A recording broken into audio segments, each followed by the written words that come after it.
Everyone welcome back to my channel. ಇವತ್ತು ನನ್ನ ಈ ದಿನದ ರುಟೀನ್ನ ನಾನು ಶೇರ್ ಮಾಡ್ತೀನಿ. ಇವತ್ತು ಸೋಮವಾರ ಬೆಳಗ್ಗೆ ಎದ್ದ ತಕ್ಷಣ ನಾನಿವಾಗ ವಾಕಿಂಗ್ ಹೋಗ್ತಾ ಇದ್ದೀನಿ.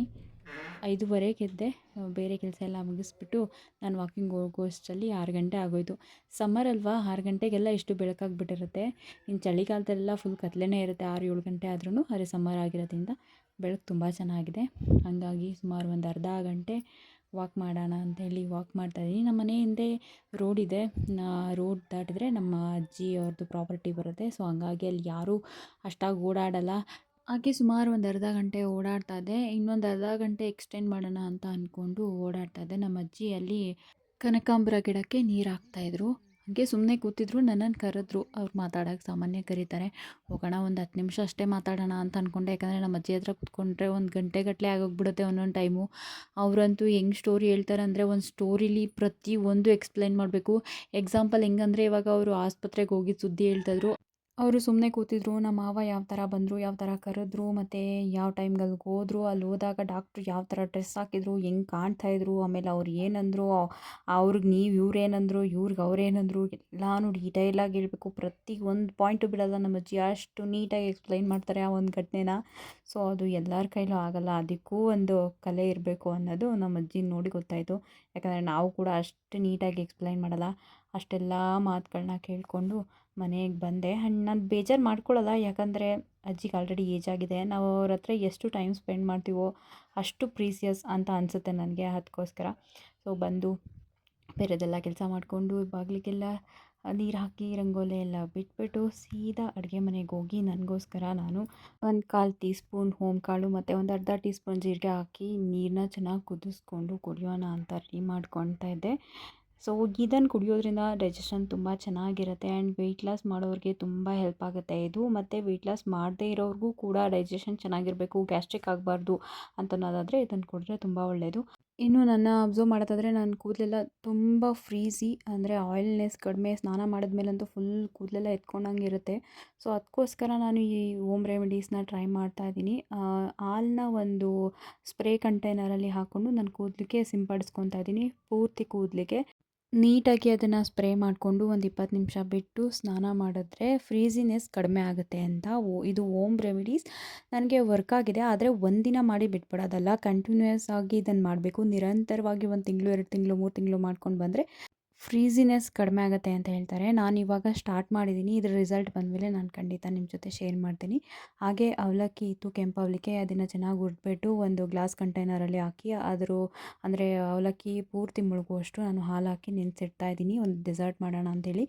ಆನಂತರ ವಾಂಗಿಬಾತ್ ಪೌಡರ್ ಮಾಡೋಣ ಅಂಥೇಳಿ ಕಡಲೆಬೇಳೆ 1 ಟೇಬಲ್ ಸ್ಪೂನ್, ಉದ್ದಿನಬೇಳೆ 1 ಟೇಬಲ್ ಸ್ಪೂನ್ ಹಾಕ್ಬಿಟ್ಟು ಚೆನ್ನಾಗಿ ಹುರ್ಕೋತಾ ಇದ್ದೀನಿ. ಅದಕ್ಕೆ 1/4 ಟೇಬಲ್ ಸ್ಪೂನಷ್ಟು ಧನಿಯಾ ಸೇರಿಸ್ಕೊತಾ ಇದ್ದೀನಿ. ಅದನ್ನು ಕೂಡ ಚೆನ್ನಾಗಿ ಹುರ್ಕೊತಾ ಇದ್ದೀನಿ. ಇದು 1-3 ಜನರಿಗೆ ಮಾಡಬೇಕಾಗದಂಥ ಒಂದು ಕ್ವಾಂಟಿಟಿ ಪೌಡರ್. ಮತ್ತು 1 ಟೇಬಲ್ ಸ್ಪೂನ್ ಎಳ್ಳು ಹಾಕ್ಕೋತಾ ಇದ್ದೀನಿ, ಟೇಸ್ಟ್ ಚೆನ್ನಾಗಿರುತ್ತೆ ಅಂಥೇಳಿ. ಖಾರ ಮತ್ತು ಕಲರ್ ಎರಡೂ ಚೆನ್ನಾಗಿರುತ್ತೆ. ಅದಕ್ಕೋಸ್ಕರ ನಾನು 7 ಬ್ಯಾಡಗೆ ಮೆಣಸಿನ್ಕಾಯಿ ಹಾಕ್ಕೋತಾ ಇದ್ದೀನಿ. 6-7 ಬ್ಯಾಡಗೆ ಮೆಣಸಿನ್ಕಾಯಿ ಹಾಕ್ಕೋತಾ ಇದ್ದೀನಿ. ಅದನ್ನು ಕೂಡ ತುಂಬ ಚೆನ್ನಾಗಿ ಹುರ್ಕೊತಾ ಇದ್ದೀನಿ. ಅದಕ್ಕೆ ನಾನು ಚಕ್ಕೆ 1 ಪೀಸ್ ಚಕ್ಕೆ, ಹಾಗೆ 1-2 ಪೀಸ್ ಲವಂಗ ಅದನ್ನು ಕೂಡ ಹಾಕ್ಕೊಂಡು ಚೆನ್ನಾಗಿ ಹುರ್ಕೋತಾ ಇದ್ದೀನಿ. ಚೆನ್ನಾಗಿ ಹುರ್ಕೋಬೇಕು, ಆದರೆ ಸ್ವಲ್ಪ ಮಂದ ಉರಿಯಲ್ಲೇ ಇಟ್ಕೊಳ್ಬೇಕು, ಜಾಸ್ತಿ ಸೀಸ್ಬಾರ್ದು. ಆನಂತರ ಇದಕ್ಕೆ 1/4 ಸ್ಪೂನ್ ಮೆಂತ್ಯ ಆ್ಯಡ್ ಮಾಡ್ತಾಯಿದ್ದೀನಿ. 1/4 ಸ್ಪೂನ್ನಷ್ಟು ಆ್ಯಡ್ ಮಾಡ್ತಾಯಿದ್ದೀನಿ. ಅದನ್ನು ಕೂಡ ತುಂಬ ಚೆನ್ನಾಗಿ ಹುರ್ಕೋತಾ ಇದ್ದೀನಿ. ಆನಂತರ ನಾನಿಲ್ಲಿ ಕೊಬ್ಬರಿನ 2 ಟೇಬಲ್ ಸ್ಪೂನ್ ಆಗುವಷ್ಟು ಹಾಕ್ಕೊಳ್ತಾ ಇದ್ದೀನಿ. ಗಸಗಸೆ ಕೂಡ ಹಾಕ್ತಾರೆ, ಆದರೆ ನಾನು ಗಸಗಸೆ ಯೂಸ್ ಮಾಡೋದಿಲ್ಲ ವಾಂಗಿಬಾತ್ಗೆ. ಇದಿಷ್ಟೇ ಸಾಮಗ್ರಿಗಳನ್ನು ಮಂದ ಹುರಿಯಲ್ಲಿ ಚೆನ್ನಾಗಿ ಹುರ್ಕೊಂಡು ಸಪರೇಟ್ ಎತ್ತಿಟ್ಕೊಂಡು ಅದಕ್ಕೆ ಸ್ವಲ್ಪ ಹಿಂಗು ಸೇರಿಸ್ಕೊಂಡು ನಾನು ಇವಾಗ ಗ್ರೈಂಡ್ ಮಾಡ್ಕೋತಾ ಇದ್ದೀನಿ. ನುಣ್ಣಗೆ ಪುಡಿ ಮಾಡಬಾರ್ದು, ಒಂದು ಸ್ವಲ್ಪ ತರಿಯಾಗಿ ಪುಡಿ ಮಾಡಿದ್ರೆ ತುಂಬ ಚೆನ್ನಾಗಿ ಬರುತ್ತೆ ವಾಂಗಿಬಾತ್. ಅದು ಒಂದು ಟಿಪ್ಪು. ನನ್ನ ವಾಂಗಿಬಾತ್ ಪೌಡರ್ ರೆಡಿ ಆಯಿತು. ಈಗೇನು ನಾನು ತೋರಿಸಿದೆ ಈ ಕ್ವಾಂಟಿಟಿ ಬಂದು 2 ಪಾವ್ಗೆ ಆಗುವಷ್ಟು ಪೌಡರ್ ಇದು. ಒಂದು 6 ಟೇಬಲ್ ಸ್ಪೂನ್ ಪೌಡರ್ ನಿಮಗೆ ಇದರಲ್ಲಿ ಸಿಗುತ್ತೆ. ಇದು 1-3 ಜನಕ್ಕೆ ನೀವು ಅಡುಗೆನ ಮಾಡ್ಬೋದು ಈ ಪೌಡರಲ್ಲಿ. ಇಬ್ಬರೇ ಇರೋರಿಗೆ ತುಂಬ ಹೆಲ್ಪ್ಫುಲ್ ಆಗುತ್ತೆ ಇದು, ಮತ್ತು ಬ್ಯಾಚುಲರ್ಸ್ಗೂ ಕೂಡ ಹೆಲ್ಪ್ಫುಲ್ ಆಗುತ್ತೆ. ಅದಕ್ಕೆ ನಾನು ಶೇರ್ ಮಾಡಿದೆ. ಈ ಪೌಡರ್ನ ಯೂಸ್ ಮಾಡಿ ದಮ್ ಕಟ್ಟಿದ ವಾಂಗಿಬಾತ್ ಕೂಡ ಮಾಡ್ಬೋದು, ಮತ್ತು ಒಗ್ಗರಣೆ ವಾಂಗಿಬಾತ್ ಮಾಡ್ತಾರಲ್ಲ ಅದನ್ನು ಮಾಡ್ಬೋದು. ಆದರೆ ದಮ್ ಕಟ್ಟಿದ ವಾಂಗಿಬಾತ್ ಮಾಡಬೇಕಾದ್ರೆ ಸ್ವಲ್ಪ ಹುಷಾರಾಗಿರಬೇಕು, ಯಾಕಂದರೆ ಸ್ವಲ್ಪ ಅಂಡತ್ತ ಚಾನ್ಸಸ್ ಇರುತ್ತೆ. ಅದನ್ನು ನೋಡ್ಕೊಂಡು ನೀವು ಮಾಡಬೇಕು. ಇಲ್ಲಿ ನನ್ನ ಡೆಸರ್ಟ್ನ ನಾನು ರೆಡಿ ಮಾಡ್ಕೊತಾ ಇದ್ದೀನಿ. ನಾನು ಏನು ಹಾಲಲ್ಲಿ ನೆನೆಸಿಟ್ಟಿದ್ದೆ ಅವಲಕ್ಕಿನ, ಅದಕ್ಕೆ ನಾನು ಬೆಲ್ಲದ ಸಿರಪ್ ಅಥವಾ ಹನಿ ಎರಡರಲ್ಲಿ ಯಾವ್ದಾದ್ರು ಒಂದು ಯೂಸ್ ಮಾಡ್ಬೋದು. ಆದರೆ ಹನಿ ಬೆಸ್ಟ್ ಆಪ್ಷನ್ ಅಂತ ಹೇಳ್ತೀನಿ. ಹನಿನ ಆ್ಯಡ್ ಮಾಡಿ ಚೆನ್ನಾಗಿ ಕಲಿಸ್ಕೊಂಡ್ಮೇಲೆ ನೀವು ಹಣ್ಣಲ್ಲಿ ಗಾರ್ನಿಷಿಂಗ್ ಮಾಡೋದು. ನೀವು ಯಾವ ಥರ ಹಣ್ಣಾದರೂ ಯೂಸ್ ಮಾಡ್ಬೋದು. ನಿಮ್ಮ ಹತ್ರ ಏನು ಅವೈಲೇಬಲ್ ಇದೆ ಅದನ್ನು ಹಾಕ್ಕೊಂಡು ಅದ್ರ ಮೇಲೆ ಡ್ರೈ ಫ್ರೂಟ್ಸ್ ಕೂಡ ನೀವು ಹಾಕ್ಕೋಬೋದು. ನಾನು ಹಾಕ್ಕೊಂಡಿದ್ದೀನಿ. ಹಾಕ್ಕೊಂಡಿಲ್ಲ ಅಂದರೆ ಹಾಗೇನಾದರೂ ತಿನ್ಬೋದು. ಕೆಂಪು ಅವಲಕ್ಕಿ ಫೈಬರು ಮತ್ತು ಹಾಲು ಪ್ರೋಟೀನು, ಫ್ರೂಟ್ಸಲ್ಲೆಲ್ಲ ವಿಟಮಿನ್ಸ್ ಮಿನರಲ್ಸ್ ಇರುತ್ತೆ, ಮತ್ತು ಡ್ರೈ ಫ್ರೂಟ್ಸಲ್ಲೂ ಇರುತ್ತೆ. ತುಂಬ ಹೆಲ್ದಿ ಇದು ಮತ್ತು ಟೇಸ್ಟಿ ಕೂಡ. ಫ್ರೀಝರಲ್ಲಿ ಇಟ್ಟು ಆಮೇಲೆ ತಿನ್ಬೋದು, ತುಂಬ ಚೆನ್ನಾಗಿರುತ್ತೆ. ಇಲ್ಲ ನೀವು ಇನ್ಸ್ಟೆಂಟಾಗಿ ಬೇಕಾದರೂ ತಿನ್ಬೋದು. ನಾನು ಸ್ವಲ್ಪ ಹೊತ್ತು ಫ್ರೀಝರಲ್ಲಿ ಇಡ್ತಾಯಿದ್ದೀನಿ. ಇವಾಗ ಎಕ್ಸಸೈಸ್ ಮಾಡಿದೆ. ನಾನಿವತ್ತು ಮಾಡಿದ್ದು brisk walk. Brisk walk is a best option ಎಲ್ಲ ವಯಸ್ಸಿನವ್ರಿಗೂ, ಎಲ್ಲ ಥರದವ್ರಿಗೂ. ಬ್ರಿಸ್ಕ್ ವಾಕ್ ಮಾಡಿ ನಾನು ಸ್ನಾನ ಮಾಡಿಕೊಂಡು ಒಗ್ದು ಇಟ್ಟಿದ್ದಂಥ ಬಟ್ಟೆಗಳನ್ನ ಹಾರಾಕ್ಬಿಟ್ಟು ಬರೋಕ್ಕೆ ಹೋಗ್ತಾಯಿದ್ದೀನಿ. ನಾನು ಯಾವಾಗಲೂ ಮಾಡೋ ತಪ್ಪೇನಂದರೆ ಈ ಥರ ಒಗೆದಿರೋ ಬಟ್ಟೆಗಳನ್ನ ಮನೇಲಿ ಇಟ್ಕೊಂಡು ಪೂಜೆ ಮಾಡೋದು. ಹಂಗೆ ಮಾಡಬಾರ್ದು. ಮನೇಲಿ ಹಸಿ ಬಟ್ಟೆ ಇಟ್ಕೊಂಡು ಪೂಜೆ ಮಾಡಬಾರ್ದು. ಆದರೆ ಸುಮಾರು ಟೈಮ್ ನಾನು ಅಯ್ಯೋ ಯಾರು ಹೋಗಿ ಒಣಗಾಕೋರು, ನಿಧಾನಕ್ಕೆ ಒಣಗಾಕೋಣ ಬಿಡಪ್ಪ, ಪೂಜೆ ಮಾಡಿಬಿಡೋಣ ಅಂತೇಳ್ಬಿಟ್ಟು ಮಾಡ್ತಾಯಿರ್ತೀನಿ. ಅದಕ್ಕೆ ಇವತ್ತು ಅಂದ್ಕೊಂಡೆ ಇಲ್ಲ, ನನಗೆ ಗೊತ್ತಿದ್ದು ತಪ್ಪು ಮಾಡೋದು ಒಳ್ಳೆಯದಲ್ಲ ಅಂತೇಳ್ಬಿಟ್ಟು ಫಸ್ಟು ಒಣಗಾಕ್ಬಿಟ್ಟು ಬರೋಣ ಅಂತೇಳ್ಬಿಟ್ಟು ಒಣಗಾಕ್ಬಿಟ್ಟು ಹೋಗ್ತಾಯಿದ್ದೀನಿ. ಇವಾಗ ಹೋಗಿ ಪೂಜೆಗೆಲ್ಲ ರೆಡಿ ಮಾಡ್ಕೊಳ್ಳೋಣ ಅಂತೇಳಿ ಪೂಜೆ ಎಲ್ಲ ಮಾಡ್ಕೋತಾ ಇದ್ದೀನಿ. ಹರಿಬರಿಲಿ ನನಗೆ ಊಟ ಮಾಡೋದು ಏನಿರಲಿಲ್ಲ, ಯಾಕಂದರೆ ನೆನ್ನೆ ಬರ್ತ್ಡೇ ಫಂಕ್ಷನ್ನೆಲ್ಲ ಊಟ ಹೆವಿಯಾಗಿ ಹೋಗಿತ್ತು. ಬಿರಿಯಾನಿ, ಚಿಕನು, ಕೇಕು ಇದೆಲ್ಲ. ಹಂಗಾಗಿ ಸ್ವಲ್ಪ ಲೇಟಾಗೆ ತಿನ್ನೋಣ ಅಂತ ಅಂದ್ಕೊಂಡೆ.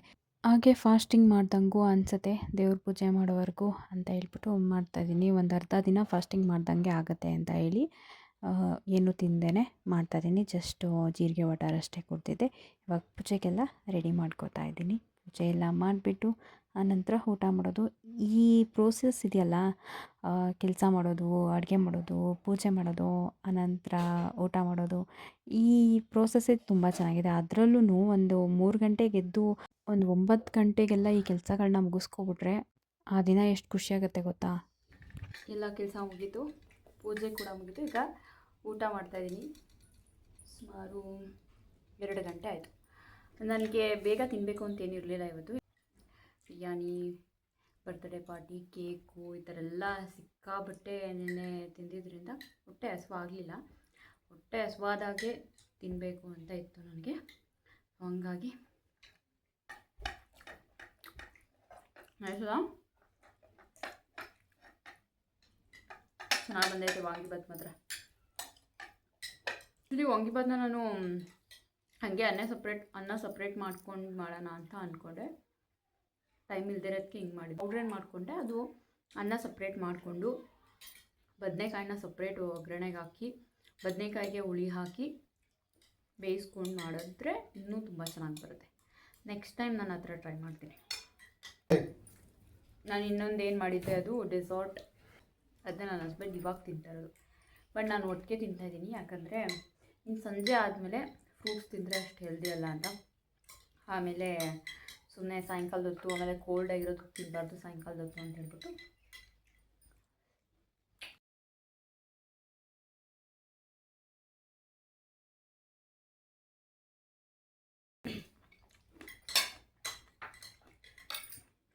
ಆ್ಯಕ್ಚುಲಿ ಇದಕ್ಕೆ ಇದು ಹಾಕ್ಬೇಕೇನೋ, ಓಟ್ಸ್ ಹಾಕಬೇಕು. ನನ್ನ ಹತ್ರ ಓಟ್ಸ್ ಇರಲಿಲ್ಲ, ಅದಕ್ಕೆ ನಾನು ಅವಲಕ್ಕಿ ಯೂಸ್ ಮಾಡಿದೆ.